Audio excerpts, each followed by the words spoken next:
Alright YouTubers, first of all thank you very much for all your nice comments, thank you for subscribing, and thank you for watching my videos. I'm gonna do a part of the intro in the car to save some time when I arrive at the destination. I don't think it will be a very good idea for me to film the speedometer at the moment. I don't have a lot of time. It's almost 2 o'clock, I've had the midterm exam, it went okay, and I'm giving myself a break by going back to the field with the silver coins. Now, the latest figures I've heard is that 11 silver coins were extracted from that area Saturday and Sunday combined. On Sunday another group went back and they picked up more silver. And that makes it harder, of course, but it's still worth it. Why didn't I pick up any silvers? There's 3 variables. Luck, that's stochastic, can't do anything about it. Experience, that aggregates over time. The detector, now we had all kinds of detectors there on Saturday and Sunday, all working on different frequencies. When I was using the 705, that's a mid-range, very good detector. But the DEUS is a top model, it costs twice as much. And if we are to accept that there is a correlation between price and performance, we will have to assume that the DEUS is a better detector and it operates on 18 kilohertz, which is better for those small silver coins. So if the DEUS can perform, move out of the way, if the DEUS can perform today after this place has been hunted out, I will be very impressed. Move out of the way. So I'll get back to you with the plan once I arrive at the site in approximately 25 minutes. I still got about 70 clicks to go. Okay, arrived at the site. Where was I? Yes, experience. I did one pivotal fuck up when I arrived here on Saturday, because I arrived late, just 15 minutes late. And as I arrive, I see 15 detectorists going at it out in the field, some of them already on their knees digging targets. And the guy who arranged the trip, or the expedition, he hands me a map of the area. I say thank you, and I just ask some questions with regards to what areas that are included in the hunt. And then I run off to the field like a horny puppy that just realized he's got some genitals, and run off over there, because no other detectorist was over there, so I just made that direction. Idiot. What I should have done is to greet the guy who arranged the trip. That's courtesy. Thank him for inviting me. He's got the local knowledge, and asked him if he can tell me something about the place. Then he would say that in this area where they make the floors and where they have scraped off the soil is where the military camps were. Then I would follow the other guys. No, I rushed off 3 hours over there, dug 2 copper shillings on a button before lunch, and then we met here at 1 o'clock, and then I followed the others.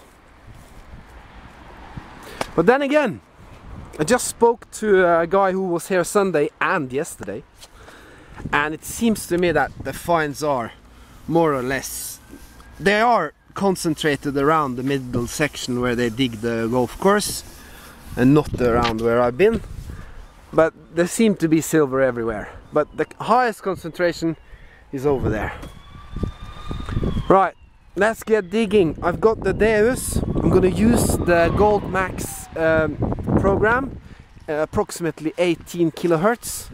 If I get too many iffy noises, too much disturbance, I can change to a program with 12 kilohertz, because supposedly a higher kilohertz is better for those small thin old silvers. I don't have time to film a lot of crap finds because it's already 10, so you can see it's almost 3 o'clock, so I've got 4 hours to dig. So when I return to you, yeah, it will be because I found something good. It's been 2 hours. We've got 2 hours left of daylight.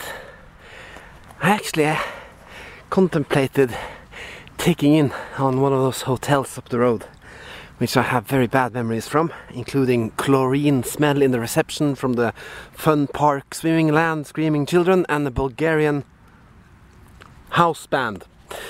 But I think I'll sleep home and rather come back tomorrow. I mean, we got 1 shilling, we got a couple of musket balls, we got some stuff, and finally we've got something cool, which by the way is a very nice jazz tune. Something cool. If you remember the name of the girl, please post it. This might be silver. It gives a silver signal. Where was I? You see those high power lines, blah blah. If you go with 18 kilohertz under those, you will get a lot of noise. There are probably some ways to remove it, but I don't know how. But what I do then is, now I'm just switched to 12 kilohertz and everything is fine. So I'm switching between 12 and 18 depending on the disturbance I get from the electricity masts. I heard a rumor that someone had found a silver, I don't know the English word, but you put it there and you sew here before, so maybe we got one here. Cool. Okay, we got 1 hour.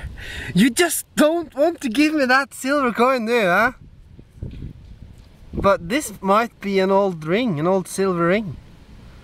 Or copper. It gave a very high signal. It's thin enough to be a ring. I don't think it's part of a... Oh, we will see. Man, this is hard. For relics, this detector and that Gmax power program, or whatever it's called, is great. It really picks up the small stuff. I do have some issues with the coil in this part of the field. It's been okay on the other parts, but I wish it had a bigger coil. If this is an old ring, you've had a very good day. This has to be my last target. It's a bullet casing and it's 7:10. I have the bitter taste of defeat in my mouth, and even worse, in 2 hours I will have the bitter taste of Borg, the local beer, in my mouth, because I feel that I have to drink the local beer. Why was there a military camp here, you might ask? Well, we are very close to the border of Sweden.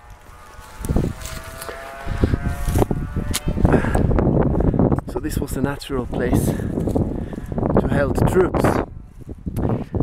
I haven't given up. I've found a lot of good signals in between holes where other detectorists have been. So there are more here, for sure. And I'm not giving up. This fat lady has not sung yet. I'll be back tomorrow and then we'll see. Man, it's been a long day. I've had an exam. Good thing I can cross it out from my to-do list. And I'm having, since it's a normal day, I will suffice with a small beer. Actually, it's not from Fredrikstad as I claimed, it's from Sarpsborg, a neighboring municipality. Fredrikstad has their own beer. Man, I have to drink another one. Well, where were we today? What's the story? Well, Norway, Sweden, Denmark. Interesting story.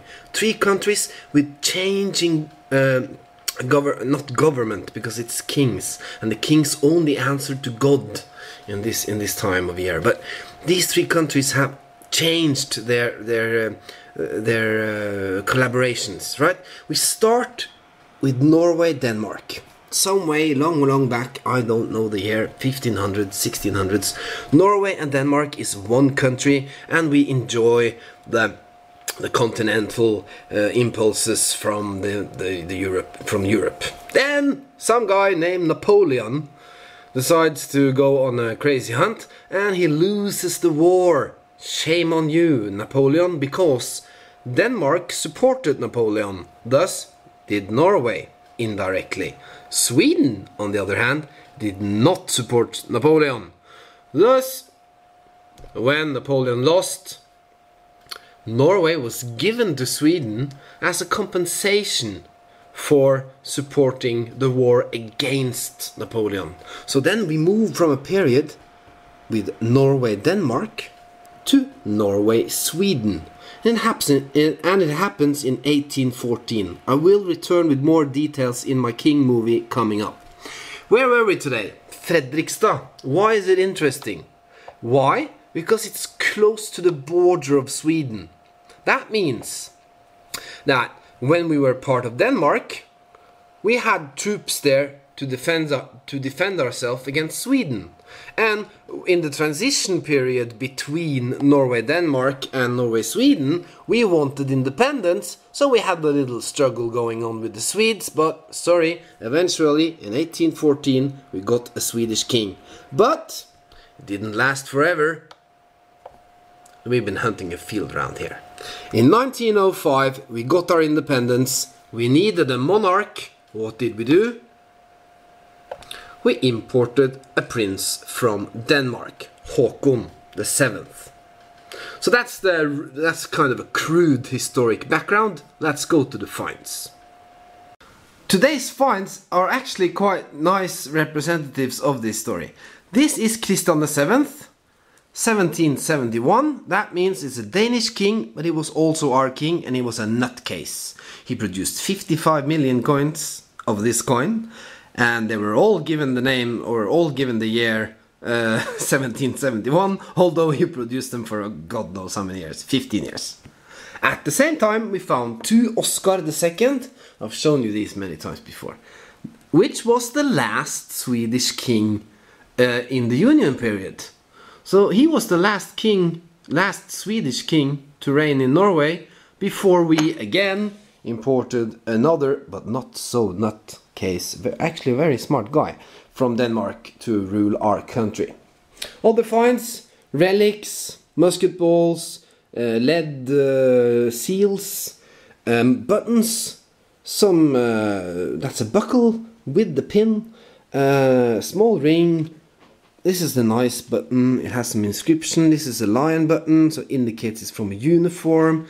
This ring was probably very nice once in a while, made maybe of copper or bronze, but the patina has dissolved all the pattern that might be there, and this is probably not silver anyway. Now, moving on. I started today by talking about detectors and kilohertz and so on. The DEUS is a top model. It costs twice as much as the Xterra 705. Yes, but the reason I wanted to hunt with the higher kilohertz today was that I wanted to find the small thin things that make sense in a field where someone picked up a long cross penny and other old 1700 silver coins. Then you need a higher kilohertz. And with the DEUS I can switch between 4 kilohertzes without switching the coil. That's my main point. And of course you have to expect that a detector that costs twice as much must have something in addition, right? So, conclusion. The DEUS performed very well. I could change the kilohertzes according to the environment and according to the change and the disturbance from the electricity mast and so on. And I picked up small objects that I wouldn't have picked up with 7 kilohertz. Look at this. That's it. Digging Norway checking out. Wish you all the best. If it's not raining, we're going back tomorrow. I'm gonna show you some photos of the coins that other people have found in that field, and you will understand why. Have a nice day. Happy hunting. I wish you all the best, and thank you very much for watching my videos.